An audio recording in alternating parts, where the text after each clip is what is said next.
Hey guys, what's up? Today I want to talk to you about my first impressions of Netherwing, that is the TBC server from Stormforge. In the background you will see footage from my recent live streams about Netherwing. I unfortunately missed the first 2 hours of the launch, but I had lovely people in my chat who told me that there weren't any crashes, no real bugs or lags or something like that. It was really butter smooth. From my experience so far, I can tell you it is really butter smooth. It feels really amazing. I'm hovering around 30 to 40 ms latency. That is really good. Feels really responsive. I didn't really had any quest bugs so far. I'm fairly low level, still level 19, as you can see in the background footage as well. But so far I can say really good job. You can really tell these people have a lot of knowledge and they know what they are talking about. I heard that the other launches they had, the launches before, they were a little bit rocky, but they seem to improve, and that is, I find that really amazing. You can actually see the improvement or how people improve over years. That is really cool. I personally don't have much contact with any of the Stormforge teams, so this is completely unbiased on my part here. But so far I can tell you I hadn't any problems. Like I said, really felt buttery smooth. I have some gripes though, maybe minor gripes, but still. For example, the /who tool doesn't show you how many people are online. I am not a fan of that. I don't know why that is. Maybe it's not possible in TBC, but on the other hand I see that on other servers that it is possible. Even in vanilla it was possible, so that seems to be a little bit archaic for my liking.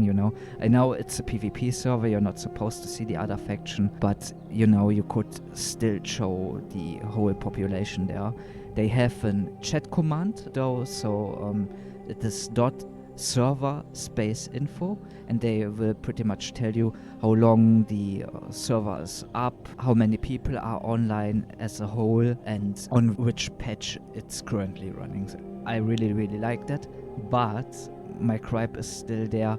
It doesn't show the percentages of the factions, so you can't see how many Horde are currently online or how many Alliance players are currently online. I don't know why they are doing that. I'm just completely frank, I really don't like that. I'm all for openness and transparency, and I don't like this because the problem is when you don't show something like this or you are not transparent enough with stuff like that, people will fill in the blanks with what they think is true, and that is usually not a good thing. So you need to make a better job telling people pretty much. They have the faction numbers on their website. You can see it will show you the percentages, but still it rubs me off a little bit. Like I said, I don't think it's on purpose or something like this. I want to give them the benefit of the doubt. That's how I am. I want to be positive. I am fairly positive. I give people chances and stuff like that. I know I burn myself because of that a lot of the time, but that is who I am, and I will roll like that. Maybe, I don't know if someone from the Stormforge team sees this.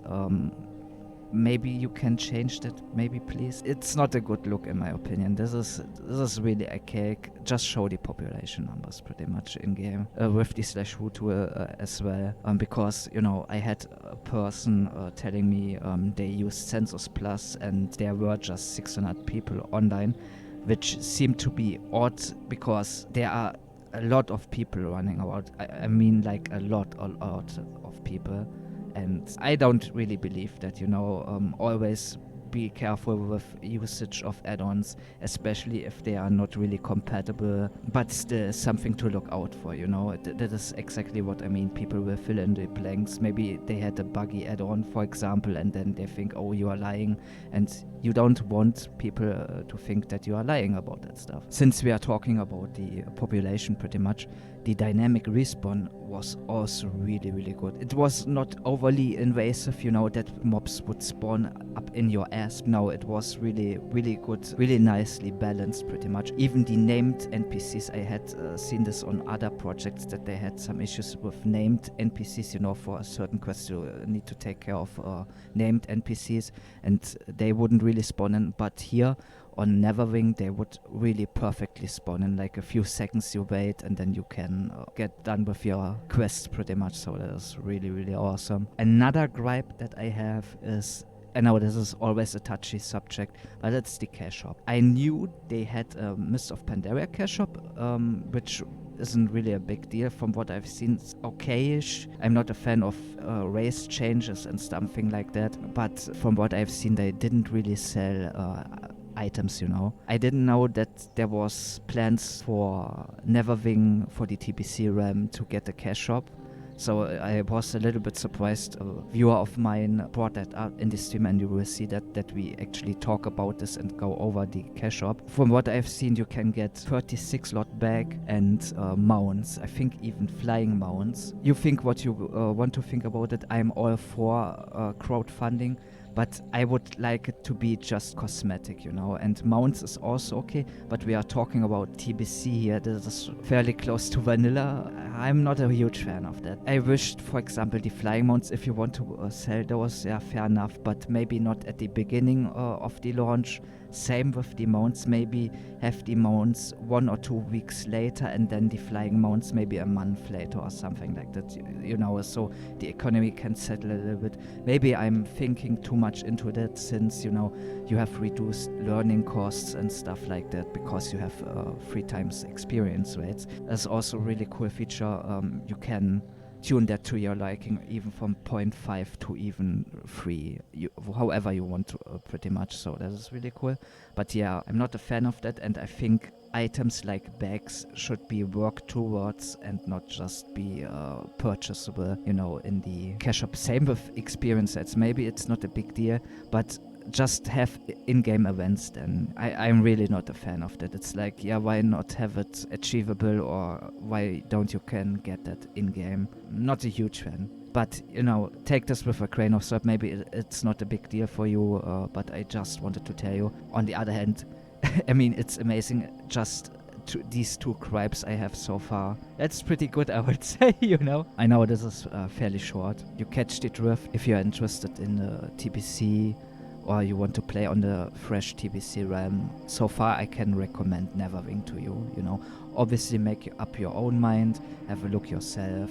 Doesn't really, you know, cost anything pretty much. You can make an account, download the client, and that's that, and then you can have some fun with TBC pretty much, you know. But yeah, I hope this was of help to you. If you enjoyed, make sure to like, comment and subscribe. Dislike it if you disliked it. And having said that, I wish you all the best. Have fun, guys. And we see each other, maybe on live stream or in the comment section, you know. Take care and have a nice day. Bye bye. I hope you enjoyed the video. Have a nice day, guys. Stay safe out there. Vincent out. Bye bye.